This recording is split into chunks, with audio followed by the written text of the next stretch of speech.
Wahai orang-orang yang beriman, bertakwalah kalian kepada Allah dengan sebenar-benarnya takwa, dan janganlah kalian mati kecuali dalam keadaan beragama Islam. Ayat ini tiap Jumat dibacakan khatib. Ayat ini tiap khutbah saya baca. Kalau ada perintah di kampus ini, tiap pekan harus diumumkan, berarti perintah itu penting. Kalau ada aturan yang harus dibaca setiap pekannya, pasti aturan itu penting. Ayat ini sangat penting. Jangan kamu mati. Rasa-rasanya tidak masuk akal ini ayat. Jangan kamu mati. Berarti mati kau yang ngatur. Wih, jangan kau mati ya. Berarti kau yang ngatur itu mati. Padahal mati itu bukan kita yang ngatur. Orang kaya, mati. Orang miskin, raja-raja, rakyat biasa, mati. Rektor, mati. Kau yang bilang, bukan saya. Semua mati. Berarti yang jadi masalah bukan mati. Yang jadi masalah illa wa antum muslimun, kecuali dalam keadaan beragama Islam. Berarti ayat ini menginformasikan kepada kita, meloy pun Allah Ta'ala na podaki, kallolo, anak bakka na pare-pare, kau lahir agamamu Islam, sunnah kau agamamu Islam, nikah syariat Islam, tapi belum tentu kau mati dalam keadaan Islam. Adakah orang Islam yang bisa mati dalam keadaan kafir? Banyak. Contoh-contohnya, jangan kau marah, contoh-contoh.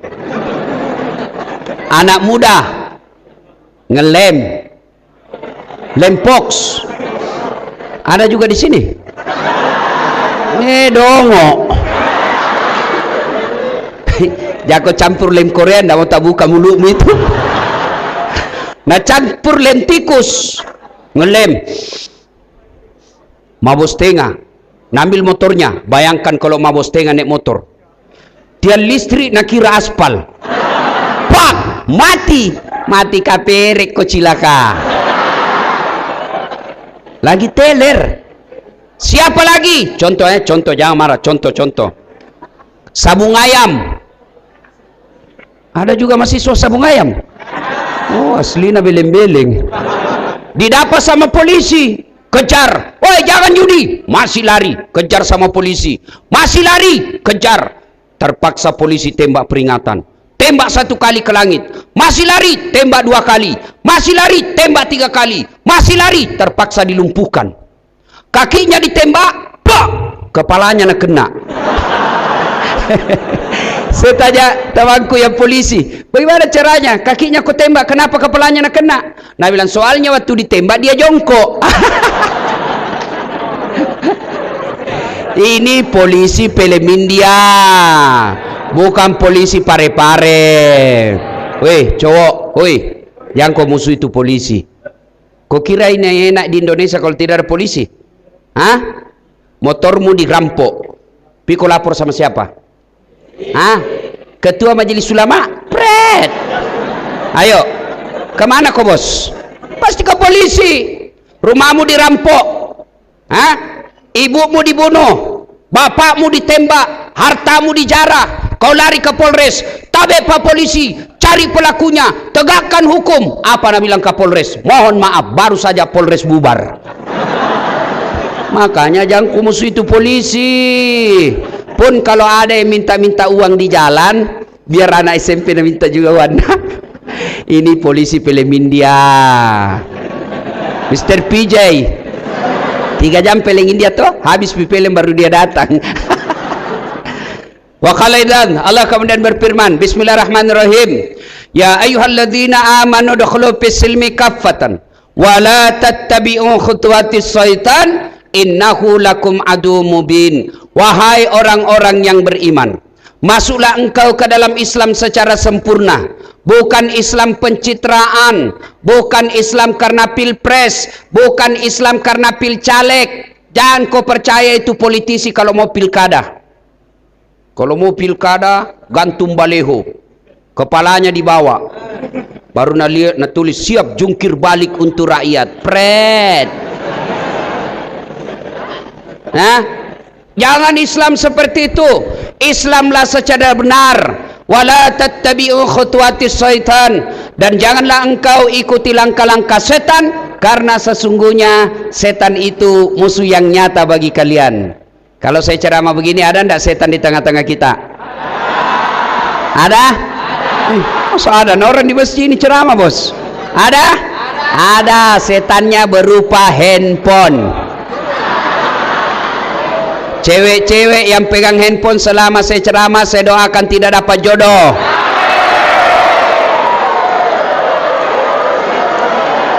Hei, simpan dulu HP-mu, bos. Simpan dulu. Hei, selama kau pegang itu HP-mu, pasti kau tidak konsentrasi dengar ceramah. Monitormu jika lihat, pura-pura baru ada pulsanya. Siaran langsung bede deh. Betul dibilang ada HP, nata lekang. Simpan dulu HP, simpan. Saya ini lagi pelajari di media sosial. Ternyata adik-adik, kamu harus paham, ada sekarang manusia bermental pencuri, bermental hipokrit, bermental pengecut, cari ceramah-ceramah ustadz yang banyak followernya, dia gunting-gunting, lalu dia sebarkan. Tujuannya apa? Cari uang dari situ, dan yang paling sadis tujuannya supaya ustadz tidak dipercaya lagi sama pengikutnya. Caranya apa? Yaitu tadi siaran langsung. Kalau kita ceramah seperti ini untuk apa? Untuk orang Islam. Saya ceramah seperti ini untuk kita kaum muslimin. Tapi karena kalian siaran langsung, nah dengar non muslim, dia marah-marah, tersinggung. Padahal dia salah, kenapa kau dengar dongok? Ini untuk orang Islam. Simpan dulu HP-mu, bos. Simpan dulu. Simpan dulu. Ya mau ku lagi ceramah orang selfie tong. Kau kira latar belakang? Nah jadi kang background. Latar belakang das atlatif. Pret. Simpan dulu ya. Kalau adik-adik mau nonton hasil ceramah saya, insya Allah lebih bagus, suaranya akan lebih baik, gambarnya lebih bagus. Gimana caranya? Follow saya di YouTube, dan jangan lupa subscribe.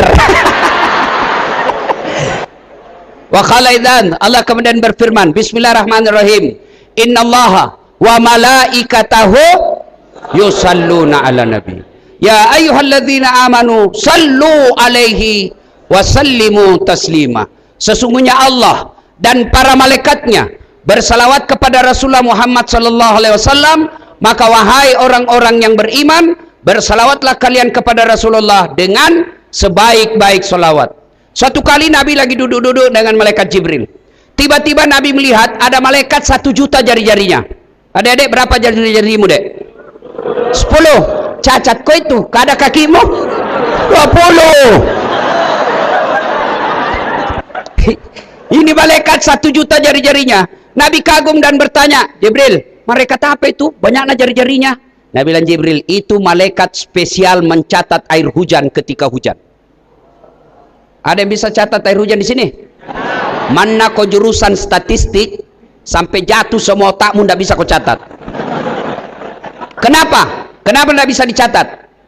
Karena banyak. Tidak, biar banyak, kalau jatuh satu-satu bisa dicatat. Ini banyak jatuhnya bersamaan dan cepat, tidak bisa dicatat. Lalu Nabi bertanya, wahai malaikat, kau mampu mencatat air yang jatuh? Iya, ku catat yang jatuh di gunung, ku catat yang jatuh di laut, ku catat yang jatuh di daratan, semua aku catat. Satu yang tidak bisa ku catat. Kenapa tidak bisa ku catat? Lebih banyak dari itu jumlahnya air hujan. Apa gerangan? Ketika umatmu, anak-anak remajamu lagi kumpul di masjid IAIN Pare-Pare, mereka lalu bersalawat bareng-bareng, saya tidak bisa menghitung betapa banyak pahala yang Allah turunkan di tempat itu. Nah, makanya kalau tumpul begini, bos, kita salawat, banyak pahalanya. Tadi saya masuk salawat, banyak ndak salawat. Padahal itu andai saja ada Nabi di tengah-tengah kita, beliau akan kecewa karena kalian tidak menyebut ketika Rasulullah disebut namanya. Ayo kita salawat, dengar ya, kita tanding mana lebih kencang suara cewek dengan suara cowok. Siap? Kau jomblo-jomblo fisabilillah diam kau dulu. Yang merasa jenis kelamin laki-laki diam. Kita dengar dulu ini cewek-cewek. Ayo, salawat cewek, jangan mau dikalah. Salatullah salam ala toha salat salamullah.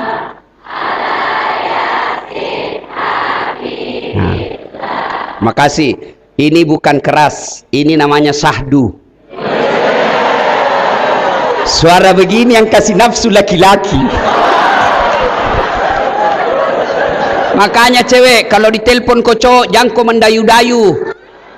Assalamualaikum dek. Waalaikumsalam. Mana orang tak nafsu cowokmu? Lagi di mana dek? Di rumah aja kak. Lagi ngapain ke? Baring-baring jiwa. Coba cewek, kalau kau ditelepon cowok yang tegas supaya dia tidak nafsu sama kamu. Assalamualaikum dek. Waalaikumsalam. Lagi di mana dek? Di rumah. Lagi bikin apa? Kenapa tanya? Tidak ada telepon aku besok. Ini Waalaikumsalam. Caleda.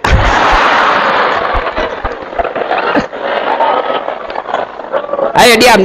Yang cewek diam. Kita dengar ini para jomblo-jomblo fisabilillah. Ayo bos, jangan mempermalukan jenis kelamin. Yuk. Salatullah ala toha rasulillah. Salatullah salamullah ala yasin. Deh, terharuku. Masya Allah. Kau diam semua, kita dengar ini di depan. Yang sampai dia gaya-gaya saja ini. Ayo, kau diam semua. Diam. Ayo bos, ayo. Sholat. Lo baby. Ibu bapak, saudara-saudara sekalian, adik-adik, mahasiswa IAIN Parepare, teristimewa guru-guru kita yang hadir di tempat ini. Ada guru saya Ustadz Dr. Ari Rusdi, yang insya Allah dimuliakan oleh Allah. Di luar ada Ustadz Budiman, guru saya juga. Di sini ada teman saya Suban kalau saya tidak salah, Suherman, yang insya Allah dimuliakan dan dirahmati oleh Allah Subhanahu Wa Taala. Ini kita mau cerita tentang anak muda. Nah adik-adik, di akhirat kelak diinformasikan oleh hadis bahwa ketika orang mau diadili, mau maki diadili nanti, satu loket. Bayangkan, satu loket manusia dari Adam sampai kiamat ngantri di padang yang namanya padang mahsyar. Pada saat itu kata Nabi, matahari seolah-olah satu jengkal panasnya dari kepala. Rasanya itu matahari satu jengkal panasnya dari kepala. Bayangkan sekarang saja jutaan kilometer masih panas. Bagaimana nanti di padang mahsyar? Seolah-olah tinggal satu jengkal. Ada orang yang keringatnya keluar gara-gara panas, keringatnya sampai di mata kakinya. Ada yang sampai di lututnya, ada yang sampai di pusatnya, ada yang sampai di lepernya, bahkan ada yang sampai tenggelam gara-gara keringatnya, sementara di sampingnya tidak apa-apa. Dan pada saat itu kata Nabi, semua umat manusia berubah mukanya berdasarkan amal-amalnya ketika dia hidup.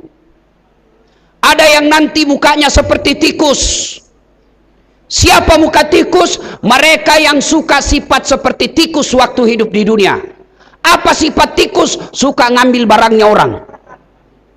Koruptor, pancope, maling. Nanti mukanya seperti tikus. Pejabat-pejabat rektorat yang suka ngambil-ngambil barang kampus tanpa izin, itu nanti mukanya seperti tikus. Ada juga nanti yang mukanya kata Nabi seperti anjing. Siapa muka anjing? Ini mereka yang suka disogok dan menyogok. Anggota DPR yang jadi anggota DPR karena nyogok, bupati, wali kota, gubernur, presiden yang masuk karena nyogok, nanti mukanya seperti anjing. Ayo, ada anggota DPR yang masuk karena disogok, menyogok? Ada? Kau salah, kenapa kau pilih dongok? Ayo, mereka yang jadi pegawai karena nyogok, tentara karena nyogok, polisi karena nyogok, dosen karena nyogok, nanti mukanya seperti anjing. Ada lagi kata Nabi yang mukanya seperti ular. Siapa muka ular? Mereka yang suka menjilat-jilat, cari-cari muka, bukan fotografer. Nah, fotografer memang cari muka toh, masa pantatnya cari? Itu fotografer lale. Ya. Nah, ini biasanya di kantor-kantor pejabat, pencari-cari muka. Jadi apa? Dapat posisi karena cari muka. Biar ada maknanya, ada di sampingnya istrinya kayak ndak punya harga diri. Iya buang, iya pak, iya siap. Nah, ndak laku. Macam-macam. Dan pada saat itu Allah menyediakan tempat khusus.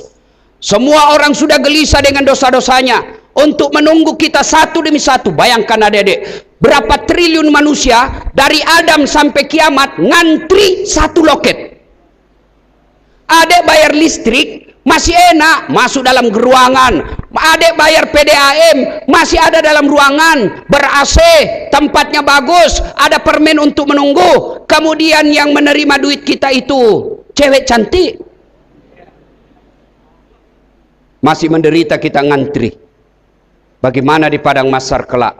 Dan pada saat ngantri itulah Allah menyediakan ruangan namanya VVIP, ruangan khusus. Saya hampir tiap hari naik pesawat.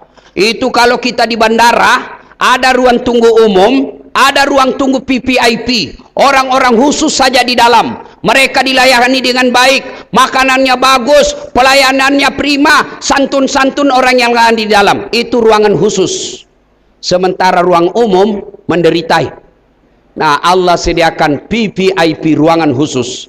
Di antara mereka dipanggil satu demi satu. Siapa dulu yang dipanggil? Apa nenek kita yang duluan mati? Bukan. Apa leluhur kita yang duluan wafat? Tidak. Siapa dulu yang mati diundang? Mereka yang nama-nama Islam dulu dipanggil. Abdul Jabbar, Siti Fatimah, Aisyah, Das'at Latif. Ini mau-mauku saya pegang mic. Rudy, Tony, Johnny, Ningsing, Nini, amon rimana ko silakan. Dipanggil juga, tapi di belakang pokok dipanggil. Nah, sambil menunggu giliran untuk dipanggil, sambil menunggu giliran itu, Allah sediakan ruang tunggu. Di dalamnya ada 7 golongan manusia yang dilindungi. Ada berapa, Dek? Berapa? Salatullah ala toha rasulillah, salatullah ala yasin. Alhamdulillah, ada 7 golongan. Di antara 7 golongan itu, khusus adik-adik remaja, Allah kasih 2 fasilitas, Allah kasih 2 jatah. Bayangkan, anak remaja ada 2 jatahmu adik-adik sekalian. Hujan di luar? Hujan? Tidak ada apa-apa, baru air. Dia bilang hujan Ustadz. Memangnya kenapa kalau hujan? Basah. Itu kau heran kalau hujan kau tidak basah. Itu baru kau heran. Kalau basah memang hujan itu kasih basah, bos. Tuh, hujan di luar. Yang kena hujan lebih banyak pahalanya yang pala tidak kena hujan. Loh, iya Pak. Jangan mau kau keluar berhujan-hujan. Itu beleng-beleng namanya. Nah, di antara 7 golongan itu, khusus anak muda, mereka-mereka yang ada di depan-depan saya ini, adik-adik sekalian, kalian mendapat 2 jatah. Di antara 7 jatah itu ada 7 jatah untuk anak-anak muda. Satu mereka anak muda yang rajin beribadah. Iko mana na tu nak kena? Apakah rajin beribadah itu panjang jenggotnya? Belum tentu. Apakah rajin beribadah itu hitam jidatnya? Belum pasti. Apakah yang rajin beribadah celananya jingkrang? Belum jaminan. Karena sekarang banyak orang seolah-olah surga hanya milik dia. Ini bid'ah. Nggak ada pada zaman Nabi. Isra Mi'raj sesat. Hukumnya bid'ah. Kenapa bid'ah? Tidak ada pada zaman Nabi. Tidak ada pada zaman Nabi itu sesat. Sesat masuk neraka. Nenekmu punya neraka. Kayak dia saja panitia hari kiamat. Ada tuh begitu. Heran ton saya. Baru belajar agama di YouTube 3 bulan. Baru 2 menit habis kuotanya. Bukan salah kau yang belum baca buku yang lain. Sampai saya dihina-hina di Facebook. Nah bilang, apa ini Ustaz Dasat? Kau bicara sunnah-sunnah baru kau tidak pelihara sunnah. Marah juga saya dihina begitu. Di Facebook bos. Banyak yang baca. Saya bilang, kenapa kau tuduh saya tidak pelihara sunnah? Nah bilang, buktinya kau tidak pada jenggot. Mau diapa kau tidak mau tumbuh?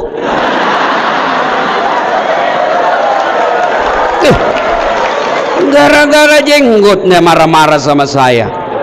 Ya, sudah saya kasih minyak, tidak tumbuh-tumbuh. Mau media apa? Saya orang Asia, bukan orang Arab. Orang Arab memang banyak jenggotnya, ya wajar. Kalau saya, kasihan 17. Saudaraku, terutama ini adik-adik yang merasa diri pemuda yang taat beribadah. Hijrah toh, komunitas hijrah. Hijrah itu bukan sekedar pelihara jenggot. Hijrah itu bukan sekedar celana jingkrang. Hijrah itu bukan sekedar hitam jidat. Hijrah itu bukan sekedar bicara afwan, jazakallah, kaifa haluk ya akhi, kaifa haluk ya ukhti.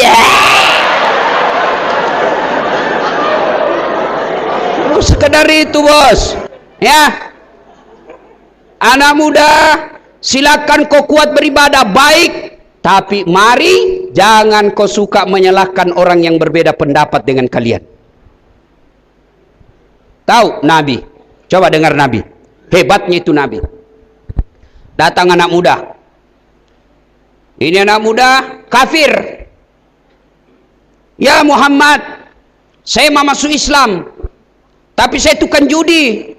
Tapi saya pemabuk. Saya pezina. Saya pembohong. Bolehkah saya masuk Islam? Dia bilang Nabi, boleh dong. Apa syaratnya? 1 je saya minta. Apa itu? Jangan kau bohong. Boleh berzina, terserah. Mabuk, terserah. Nipu, terserah. 1 yang tidak boleh, jangan kau bohong sama saya. Siap. Wow, senang dia pulang. Ternyata Islam gampang dibalik. 1 je diminta, tidak bohong. Waktu demi waktu berlalu. Dia mau berzina. Tiba-tiba dia bertanya, saya sudah masuk Islam. Besok, kalau saya ketemu Nabi, apa saya bilang nih? Kalau saya bilang masih berzina, malu juga sudah Islam masih berzina. Kalau saya bilang tidak, saya bohong, akhirnya tidak jadi berzina. Coba, dia mau mencuri, besok saya ketemu Nabi, saya ditanya masih mencuri enggak? Kalau saya bilang masih, enggak enak, Islam masih mencuri. Saya mau bohong, saya langgar sumpahku. Akhirnya apa? Setiap mau melakukan maksiat, dia ingat tidak boleh bohong. Akhirnya apa? Dia bilang, jago memang Muhammad. 1 jina minta, tapi dia miaslina. Coba kalau ini datang langsung Nabi bilang, boleh enggak boleh? Memang tongkau, enggak boleh kau masuk Islam. Coba lihat. 1 kali lagi, ada orang kena musibah.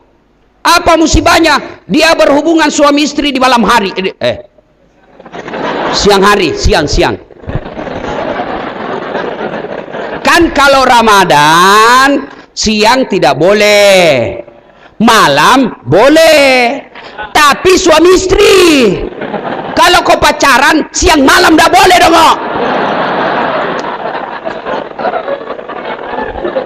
Bagaimana kalau laki-laki mimpi basah Ustaz Ramadan?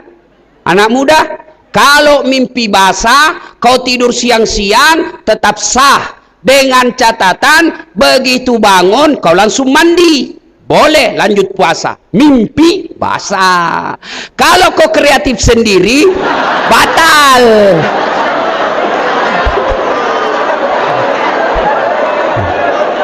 Ketawa kau karena sudah semua kau cilaka.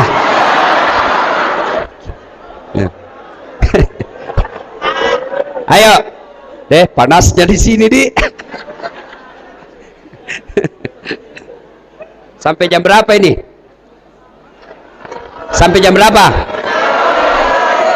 Hah? Sampai tutup kampus. Enak nu. Nah, sudah. Lalu datang dah ini. Ya Rasulullah nak kena kabala. Maga kombo. Wey, offside kak. Maga kau nak kena kartu merah. Apa gerangan? Saya berhubungan suami istri di siang hari ya Rasul. Nggak tahan kak. Wih, bahaya kau. Jadi bagaimana? Kau harus puasa 60 hari berturut-turut. Nabi bilang berapa Nabi? 60. Deh, 1 bulan saja saya kebablasan. Apalagi 60. Mana tahan? Oke, kalau Nabi bilang begitu. Ya kalau begitu, kau kasih makan fakir miskin di kampungmu. Apa ya Rasul? Kasih makan fakir miskin. Ya Rasulullah, saya ini orang miskin. Nabi bilang, aduh, kau sudah miskin melanggar lagi. Ya sudah, kalau begitu kata Nabi, nih ambil ini kurma, ambil ini semua, bawa cari roti, ini kurma roti, bawa di desamu, kau cari orang miskin, kasih ini. Apa Nabi bilang, ya Rasulullah, saya paling miskin di kampungku. Macam kau memang toko iko. Iko to nak kasiasi beleng-beleng.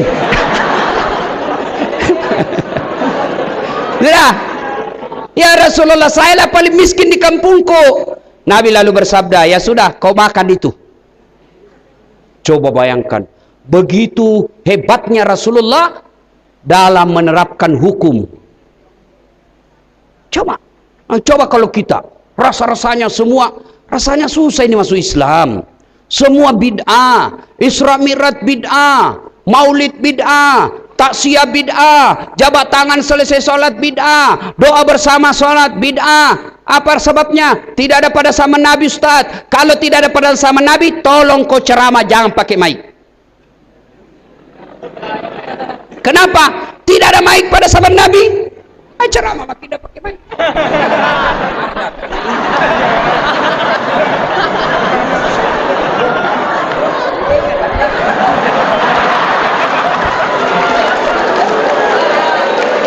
Ayo, kalau tidak ada pada zaman Nabi, tolong kau juga ceramah jangan pakai kamera.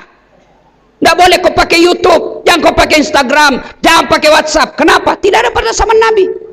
Jangan kau rekam, sudah itu jangan kau juga minta honor. Saya serius, jangan kau tawa, serius kah ini? Adik-adik yang enak, kalau kalian tidak mau maulid silahkan. Tidak mau Isra Mi'raj silahkan.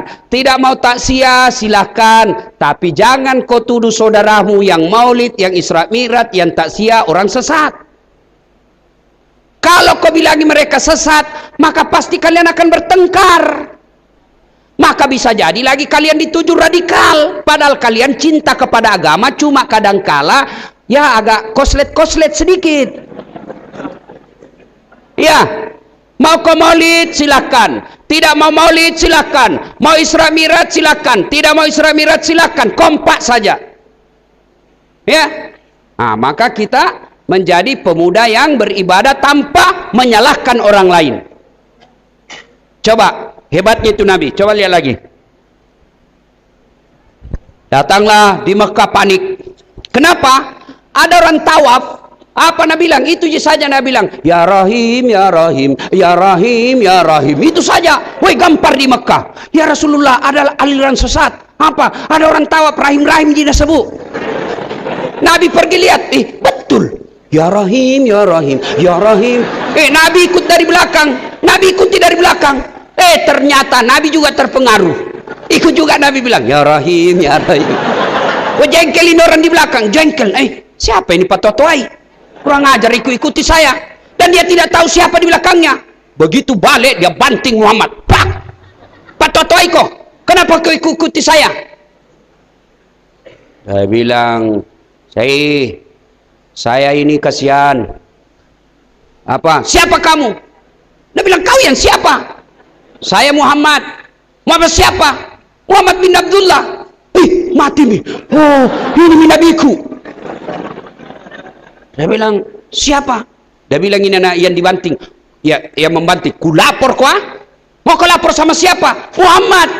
Muhammad siapa? Muhammad nabiku. Dia bilang, Nabi kasihan. Ini mi umatku. Lalu dia bilang, sini kok. Saya ini Muhammad bin Abdullah. Oh, Anda ya Rasul. Dia cium tangannya, minta maaf saya Rasul. Saya tidak tahu. Ya Rasulullah, saya ini kasihan diutus dari kampungku. Saya ini yang paling pintar di kampungku. Bayangkan, dialah yang paling pintar, modal rahim-rahim. Dia bilang, saya lah yang paling pintar di kampung saya. Saya diutus dari kampungku untuk belajar agama di tempat ini. Ya Rasulullah, maafkan saya. Kata Nabi, saya maafkan kau. Ya Rasulullah, kira-kira engkau akan mengajakku masuk surga? Nabi bersabda, ya, saya tentu akan mengajakmu masuk ke dalam surga. Didengar sama Abu Bakar. Abu Bakar lalu bertanya dalam hati, ini saja orang modal rahim-rahim masuk surga. Lalu ditanyalah Nabi, ya Rasulullah, apa kira-kira engkau juga akan mengajakku masuk surga? Lalu Nabi menjawab, tentu ya Abu Bakar, saya akan mengajakmu masuk surga. Maka Abu Bakar pun senang. Lalu dia berkeliling-keliling status serbannya. Ya, jubahnya tergoyang-goyang. Ya, ya. Dia senang sambil berputar-putar. Surga, masuk surga, masuk surga. Ah, itulah sejarahnya tari sufi. Nah, Adek, jadilah pemuda yang taat beribadah. Itu taat beribadah. Yang kedua, jaminan kalian yang anak muda yang masuk dalam 7 golongan ini, pemuda atau orang yang menggantungkan hatinya di masjid. Kalian remaja masjid. Alhamdulillah kalian ini semuka-muka remaja masjid semua ini. Anak muda, jangan sampai kau jatuh cinta. Anak muda kalau jatuh cinta kan kreatif. Silver Queen, bunga-bunga, mau tidur, apa bikin sayangku, jangan lupa ingat saya ya.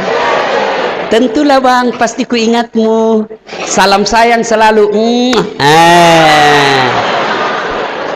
Woi cewek, woi, jangan kau mau kasih bodoh-bodoh ini laki-laki. Itu kalau laki-laki jatuh cinta apa Nabi bilang? Gunung kan kudaki, lautan ku seberangi, masjid kau lewati. Pret. Ayo adik-adik, jadilah remaja masjid. Masya Allah. Tapi jadi remaja masjid, kalian jangan kaku. Orang yang menggantungkan hatinya di masjid, insya Allah mendapat jaminan oleh Nabi, kalian akan dilindungi di pada masar. Pada saat itu tidak ada perlindungan kecuali datangnya dari Allah Subhanahu Wa Taala. Maka saya heran kalau ada mahasiswa aku bilang, susah masuk surga Ustaz. Aku bilang, salah kau itu dek, yang susah itu masuk neraka. Ini masa Ustaz? Coba kau lihat. Coba kau, narkoba, bayar. Coba, mabuk, bayar. Dugem, bayar. Selingkuh, nonton film porno. Ayo, semua dibayar dan itu ngajak kalian masuk neraka. Ayo, ngaji gratis. Senin Kamis berjamaah, sholat, naik haji kalau mampu pak kok. Dan itu mengajak kalian masuk ke dalam surga. Ayo adik-adik, hidupkan sholat jamaah. Demi Allah, tidak ada orang yang sengsara hidupnya kalau dia hidupkan masjid. Ini yang bicara sekarang ini gaya Naji. Betulkah? Saya ini tidak pernah pesantren. Satu-satunya pondok pesantren yang pernah saya ikuti, pesantren kilat. Serius. Saya tamat SD dulu di Bungi, saya masuk pesantren DDI Kabalangan. Tamat SD saya mau mendaftar, tapi tidak bisa. Kenapa? Bapakku tidak bisa bayar itu pesantren. Pesantren Kabalangan, pesantren kan lebih mahal dari sekolah umum dulu. Selain SPP, OSIS, Pramuka, ada lagi namanya biaya pondok, ada biaya makan, dan lain sebagainya, lebih mahal. Kenapa saya tertarik waktu itu mau jadi sekolah di pesantren? Ada sepupuku ajudannya ambut dalek waktu itu, pakai kijang, kemana-mana di sampingnya ada di sampingnya guru kita.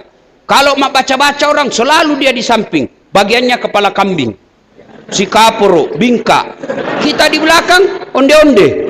Iya toh, saya bilang enaknya nih jadi ajudan ustad. Masya Allah, tapi nggak bisa saya pesantren.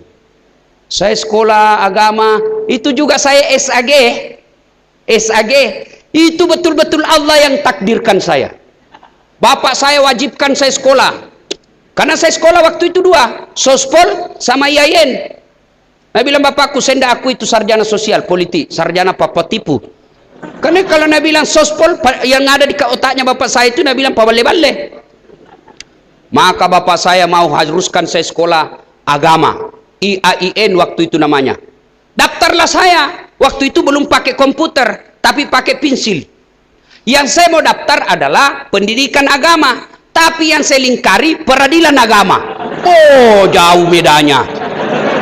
Iya toh, tarbiyah dengan syariah. Iya kan? Masuklah saya di syariah. La ilaha illallah. Saya bilang, apa pale ini jurusan bikin habis kibe. Menderita saya. Kenapa? Kadang saya hafal itu ayat, saya tidak bisa tulis. Kenapa? Saya kan bukan orang pondok. Saya hafal ayatnya, saya hafal hadisnya, tapi saya hafal melalui pakai bahasa Latin. Saya tidak bisa tulis bahasa Arab. Maka setelah saya tulis Latin lah itu. Baru saya tulis di bawahnya, mohon maaf Ustadz, saya alumni SMA.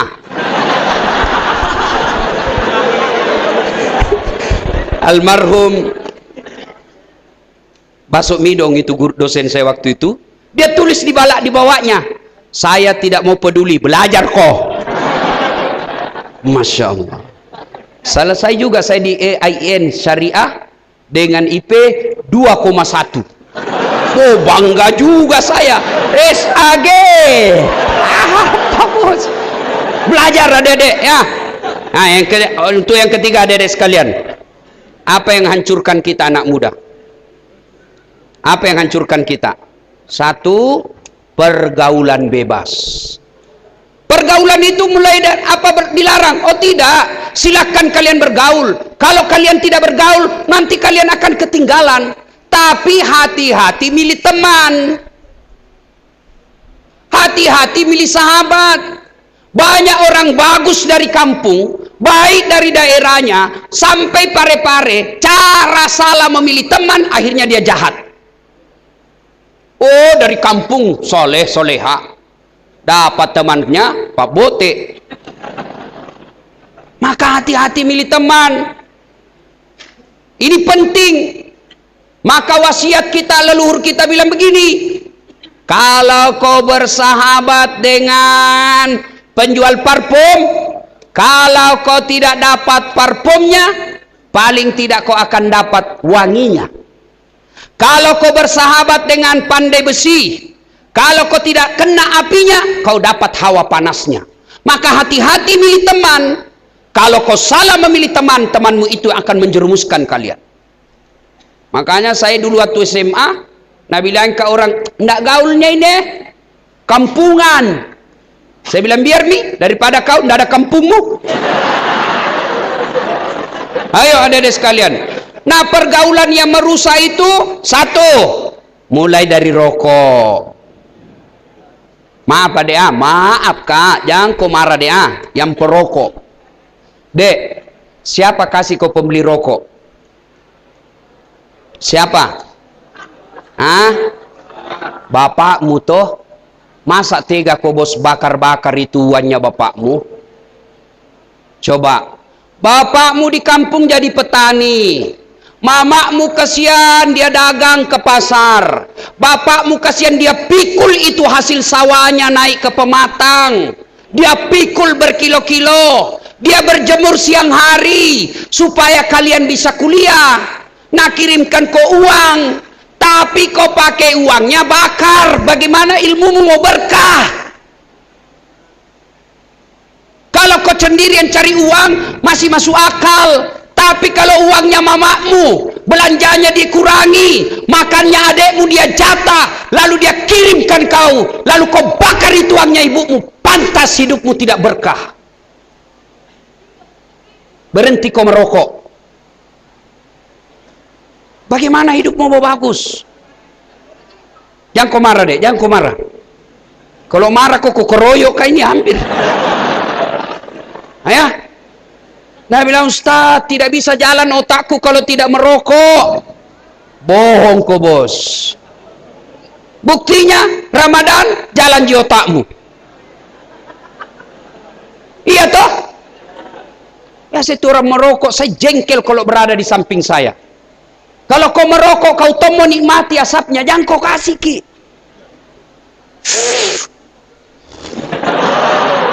Masuk di hidung tak. Supaya aman, bawa kau kerese, kompe-kompe, tiwi kau yang mapelo kau, kasih masuk kompe-kompemu. Coba, saya heran, adik-adik masa kalian tega bakar-bakar itu? Ya, dua, mudah-mudahan saya berhenti kau merokok. Dua yang bisa merusak kalian apa? Kos-kosan.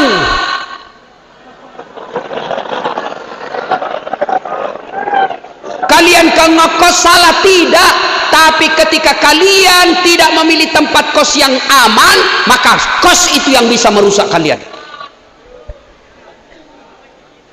Terutama kau cewek, sayangi dirimu. Jangan kau percaya itu cowok kalau dia lagi jatuh cinta, bohong.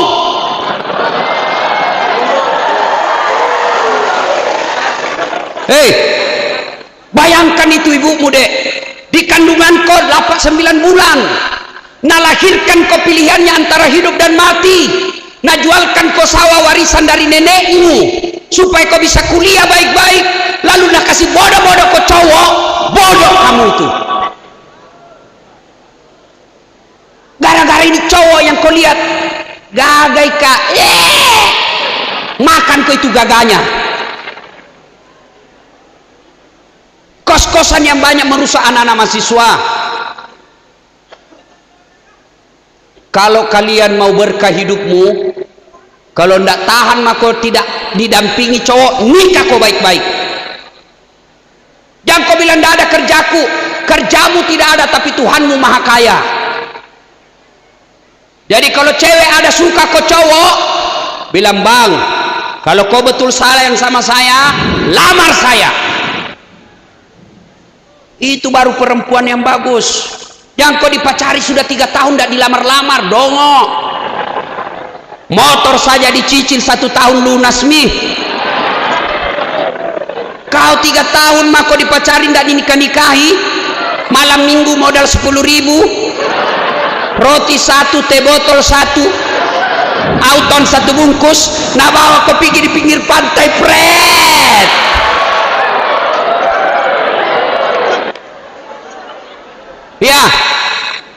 Ya, adik-adik kembalilah soal sahabat ini.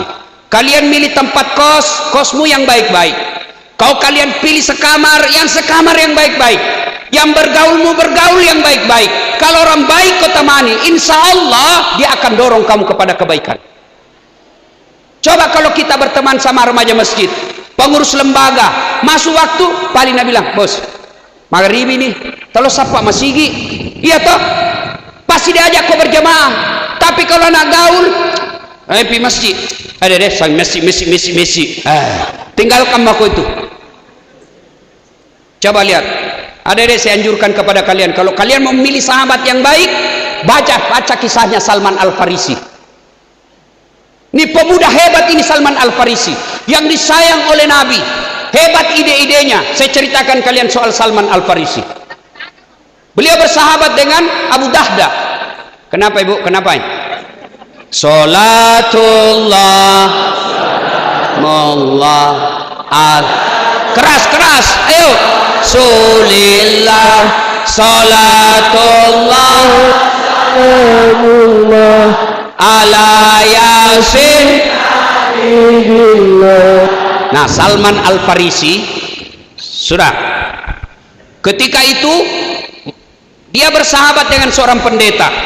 Lalu pendeta ini berkata kepada Salman, Salman, kadaluarsa min niagamata. Kenapa? Saya sudah dapat berita bahwa ada di Madinah nabi akhir zaman yang diberitakan oleh Injil. Kau pergilah cari. Maka Salman Al-Farisi berkelana meninggalkan kampung halamannya, tiba di Madinah.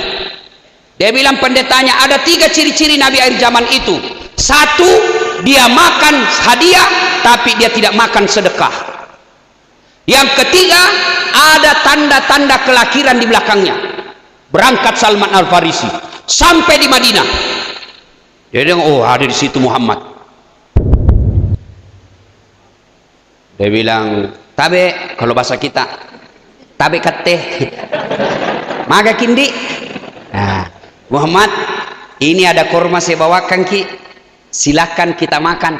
Ini sedekah dari saya. Diambil, Nabi ambil 1 biji. Begitu dia mau makan itu kurma, Nabi bertanya, apa ini anak muda? Sedekah. Oh, Nabi simpan, tidak jadi dimakan. Salman merasa masuk ciri-ciri pertama, tidak makan sedekah. Lalu besok datang lagi Salman, tapi kata, kau lagi anak muda?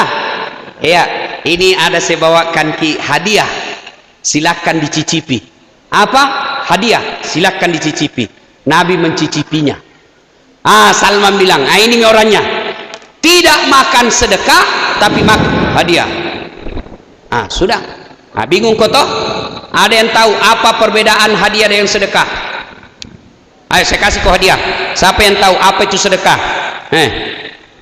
Uang merah.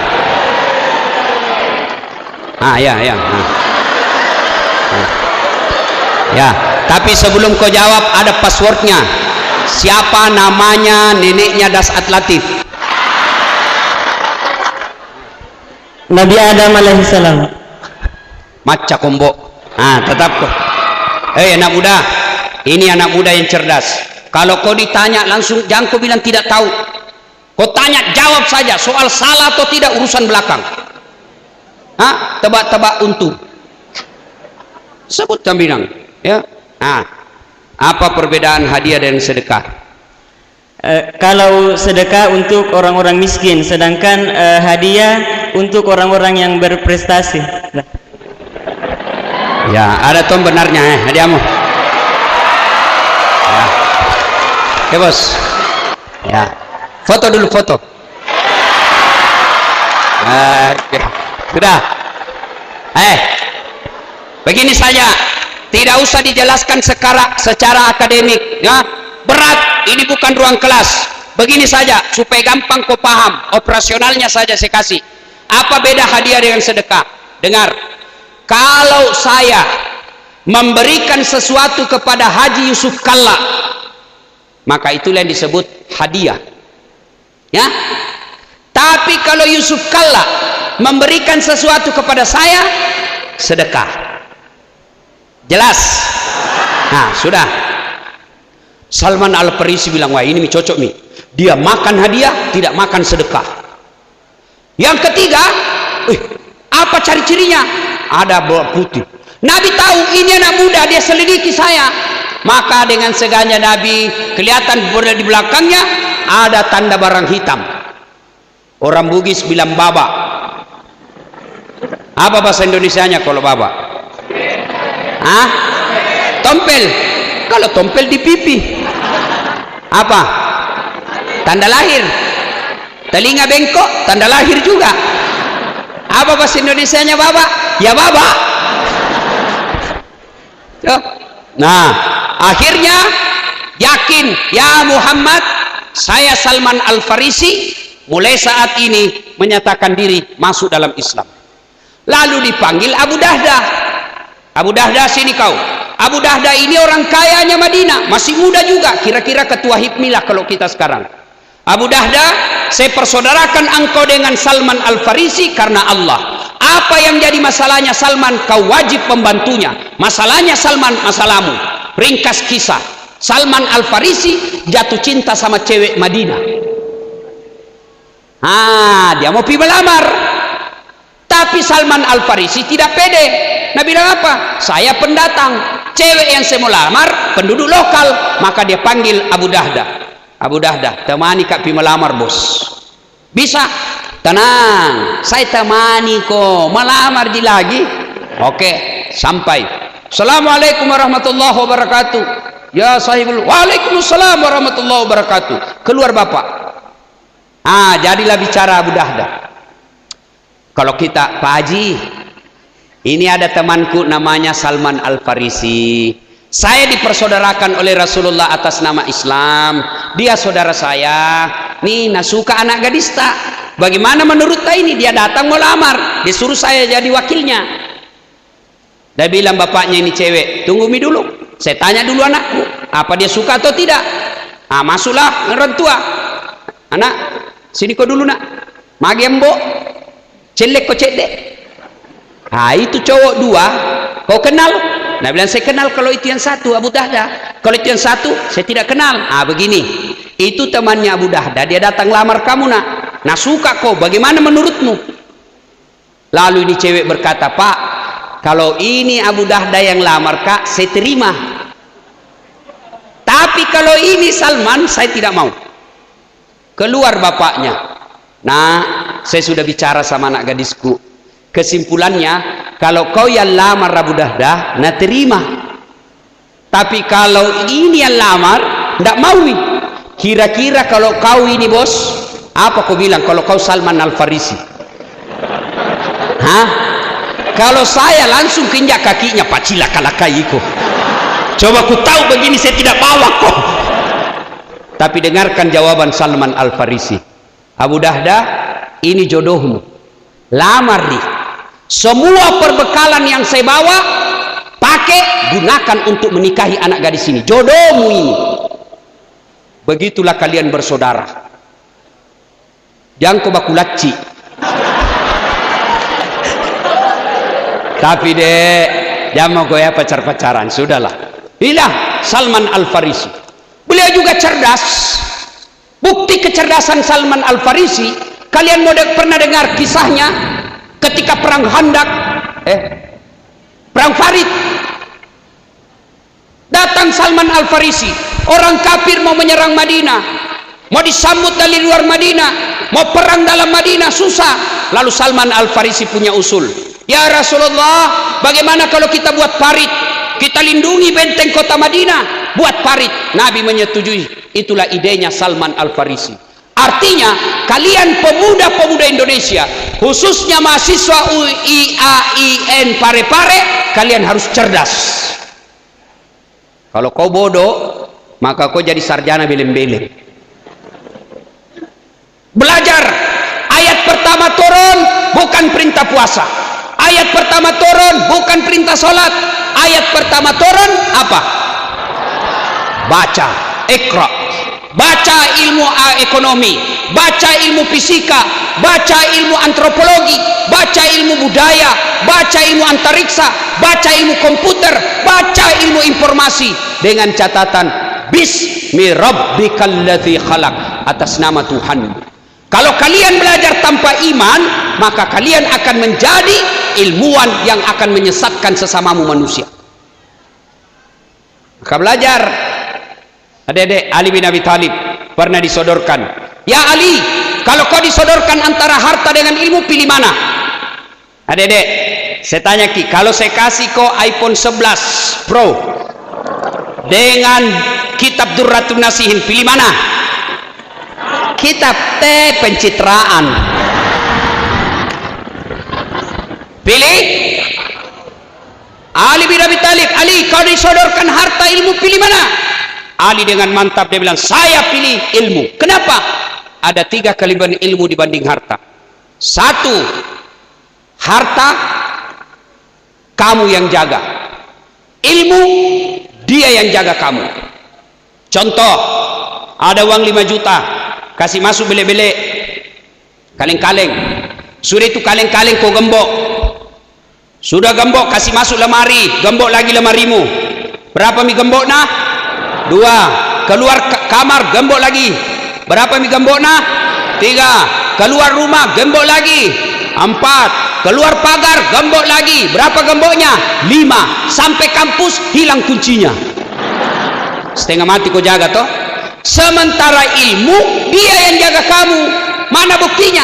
Bu Rektor, Pak Rektor, di rumahnya ada security, kemana-mana dikawal. Kenapa? Karena jadi rektor, dilindungi, ada satpol pp-nya. Yang kedua, kata Ali, ilmu kau bisa dapat harta. Harta belum tentu dapat ilmu. Ada di kampungku, banyak duitnya, juragan tambak, tapi tidak tahu membaca. Diajarlah membaca sama anaknya supaya cepat gampang. Gampang belajar, dikasih buku yang ada gambarnya, suruh eja. PEP tambah PEP, SOSO, PEPSO, DEDEN, apa bacanya Pak? Odol. Sampailah dia di Makassar, masuk tangga lift. Tahu lift toh? Dia lihat, ada tangga lift naik turun. Begitu terbuka, ada tertulis open. Besarnya pembikin kuenya. Nah bayangkan ngopeng istrinya di kampung, Pak buat bepa mantega. Depan nasa Pak buat bepa nih. Tiba-tiba terbuka, masuk orang Cina. Yang kau masuk, mapelah panas. Yang kau masuk, tertutup. Selang beberapa saat keluar terbuka, keluar orang Afrika. Nah ku bilang memang yang kau masuk. Angus maka. Ini kau tidak ada otaknya. Beli. Waktu itu saya ingat sekali, masuk wartel di kampung, belum ada HP, masuk wartel. Masuklah dia wartel, dia mau telepon anaknya, dia ambil itu nomor HP-nya anaknya. Langsung, halo, ambok muna, halo. Saya bilang bagaimana mau nyambung, tak nak pencet dulu nomornya.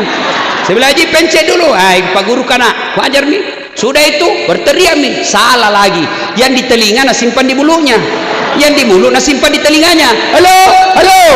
Saya bilang haji tak balik Saya bilang loha.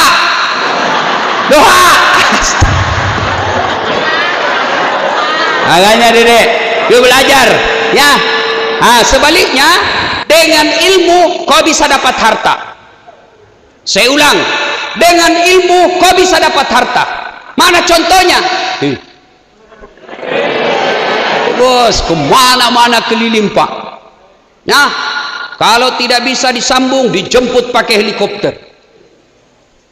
Hebatnya lagi, pergi tidak bawa uang, pulang bawa uang. Belajar. Ya, jangan kau lagi bilang orang tuaku miskin. Orang tuamu miskin, Tuhanmu kaya. Saya kalau lihat orang tua saya yang hanya petani penggarap, tidak mungkin saya punya gelar berlapis-lapis. Coba lihat gelarku. Banyak tombos, bukan kaleng-kaleng. Ilmu.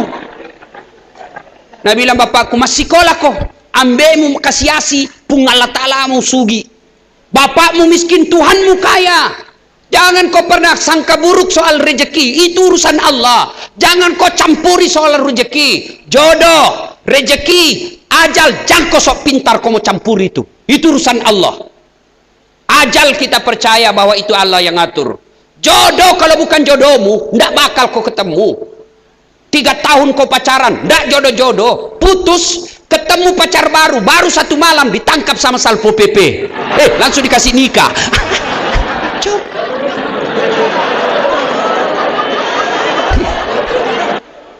Rezeki, ingat, soal perut adek jangan kau cemas. Belajar kok, Allah yang tunjukkan kau kemudahan kalau kau serius sekolah. Coba soal perut, kalian tahu nyamuk, cicak, tahu cicak? Apa namakan cicak? Apa? Masuk akal ndak? Cicak cuma di dinding, nyamuk terbang-terbang. Di mana ketemu? Nanda ada terminalnya. Iya toh? Tapi lagu mengajarkan waktu kita kecil, cicak-cicak di dinding, diam-diam merayap, datang seekor nyamuk. Nyamuk yang datang. Tidak Nabi bilang, cicak lompat ke nyamuk. Setengah mati. Makanya mas sekolah ko, mak guru ko, belajar kamu. Kau sudah terlanjur kuliah, belajar dengan baik. Itu buku tidak boleh kau tinggalkan. Hanya orang bodoh yang betul-betul tidak mau belajar sekarang. Orang malas. Beda kami dulu sekolah, kitabnya kitab Arab, digundul. Ayo, belum tentu bisa dibaca. Ditahu lagi baca belum tentu ditahu artinya. Ditahu lagi artinya belum tentu bisa ditafsirkan. Dulu susahnya orang sekarang. Dulu belajar bos, susah dapat kitab, dapat lagi tidak bisa dibaca, sudah lagi dibaca tidak tahu lagi ditafsirkan. Sekarang kalian itu namanya Om Google, buka mau gitu aplikasimu, ada semua di situ. Buku apa kau cari ada semua. Memang kalian malas kalau tidak mau pintar. Keterlaluan kalian kalau tidak mau pintar. Maka belajar. Allah angkat derajat orang yang punya ilmu. Yarfa'illahu alladhina amanu minkum. Knowledge is the best belong. Ilmu pengetahuan adalah kekayaan sangat panjang. Wow, lama kau nikmati itu. Uang bisa habis, gedung bisa terbakar, tapi ilmumu tidak ada yang bisa curi. Kau belajar kau bos. Biarkan orang hina kau sekarang. Kau makan Indomie 3 kali sehari, biar nih. Yang penting kau bilang sama dirimu, tunggu saya 15 tahun yang akan datang, kita lihat. Kau belajar bos. Tidak mungkin Allah sia-siakan hidupmu kalau kau isi otakmu. Cuma jadi malas, kau jelek tomah kau. Malas, miskin, pembohong, pret. Apa kelebihanmu? Hah? Kalau kau jelek tapi cerdas, bagus akhlakmu, Allah yang angkat derajatmu. Belajar. Biar kau nahina sepupumu. Kau datang ke rumahnya silaturahmi, bilang sepupumu, datang dicari PT-PT. Biar bi. Kau datang saja, tunjukkan bahwa saya bersilaturahmi, bukan cari uang. Dan buktikan, 10 tahun yang akan datang, itu sepupumu yang hina, kau nanti akan minta-minta sama kamu. Tapi kalau isi otakmu, tapi akhlakmu jelek, tukang rokok, pembohong, dongok. Apa pimu kau hadapkan? Apa kau mau banggakan?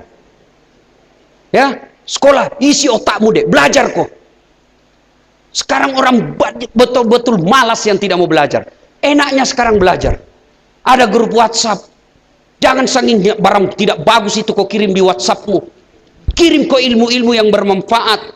Cari kau ilmu-ilmu yang bermanfaat. Karena Allah janjikan diangkat derajatmu. Subhanallah. Saya bukan mau sombong. Saya hanya motivasi kepada kalian semua. Saya sudah keliling-keliling. Bahkan capek. Hanya karena modal ilmu. Itu pun tidak seberapa. Saya bilang, bagaimana mereka yang sudah luar biasa ilmunya. Allah angkat derajatnya. Saya undang ceramah. Ustadz, saya tidak bisa pak. Penerbangan tidak cocok untuk ke situ. Saya jemput Ustadz helikopter PP. Saya tidak bisa jenderal, gampang, saya punya urusan, anggota saya bisa urus semua. Saya tidak bisa, ku jemput kau pakai jet pribadi, tidak ada masalah. Karena apa? Bukan karena saya gagah. Muka hancur. Saya pergi nonton sepak bola, Super Eropa, saya pakai ini baju saya pakai. Saya kemana-mana saya pakai begini. Orang semua foto-foto sama saya. Heran orang, kenapa? Baju Arab, muka hancur. Saya masuk nonton bola begini, orang semua lihat kan orang banyak tidak pakai baju, berteriak mi, Chelsea, Chelsea. Saya salah tempat duduk, karena di Eropa kalau nonton orang itu sponsor, supporter beda-beda tempat duduk. Saya penduduknya Liverpool, di samping kiri kananku Chelsea, Chelsea. Chelsea, saya diam-diam saja. Begitu menang Liverpool, saya berdiri sendiri. Liverpool! Langsung dia bilang, you Liverpool, I am Muhammad Salah. Gara-gara apa dek? Ilmu. Gratis. dikasih pesawat bisnis, ditanggungkan hotelnya, ditunggungkan tiket nontonnya. Gara-gara apa? Ilmu. Maka adik-adik sekalian, biarkan kalian menderita sekarang, tapi jangan biarkan dirimu terus-terus menderita.